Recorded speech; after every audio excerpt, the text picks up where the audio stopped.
Periods టైంలో దేవాలయాలకి వెళ్ళకూడదా? హిందూ ధర్మంలో దాన్ని అంటుగా భావిస్తారా? ఇవాళ నిజాలు తెలుసుకుందాం. ఋగ్వేదంలో కానీ, ఉపనిషత్తుల్లో కానీ, భగవద్గీతలో కానీ ఎక్కడా కూడాను ఋతుస్రావం వలన ఆడవాళ్లు అపవిత్రమవుతారని ఎక్కడా రాయబడలేదు. వశిష్ఠ ధర్మసూత్రం మరియు అంగీరస స్మృతిలో దీనిని అశౌచంగా పేర్కొన్నారు. ఇక్కడ అశౌచం అంటే మురికి, పాపమని కాదు. పూజలు, కర్మలు చేయడానికి సహకరించని తాత్కాలిక శారీరక పరిస్థితి మాత్రమే. ఇప్పుడు మనం దీనికి ఆధ్యాత్మికంగా ఉండే లాజిక్ ఏంటో మాట్లాడదాం. మన దేవాలయాలలో విగ్రహాల ప్రాణప్రతిష్ఠ జరిగిన తర్వాత అక్కడ శక్తి ఊర్ధ్వముఖంగా ప్రవహిస్తుంది, అంటే పైకి వెళ్తుంది. అలాగే స్త్రీలలో ఋతుస్రావం అప్పుడు రక్తం మరియు వ్యర్థాలు బయటికి వెళ్ళాలి కాబట్టి అది అపాన వాయువు ద్వారా అధోముఖంగా ప్రవహిస్తుంది, అంటే కిందికి.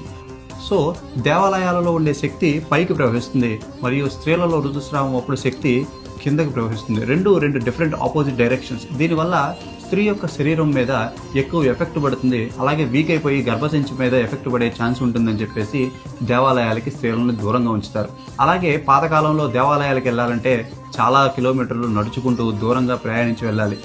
అప్పుడు మనకి శానిటరీ ప్యాడ్స్ కూడా లేవు కాబట్టి స్త్రీలకి అది చాలా అన్కంఫర్టబుల్గా ఉంటుంది. ప్రార్థించేటప్పుడు మనసు, ఏకాగ్రత రెండూ సరిగ్గా ఉండవు కాబట్టి వాళ్ళని దేవాలయాలకి దూరంగా ఉంచారు. దీని మీద మీ అభిప్రాయం ఏంటో కామెంట్స్లో చెప్పండి.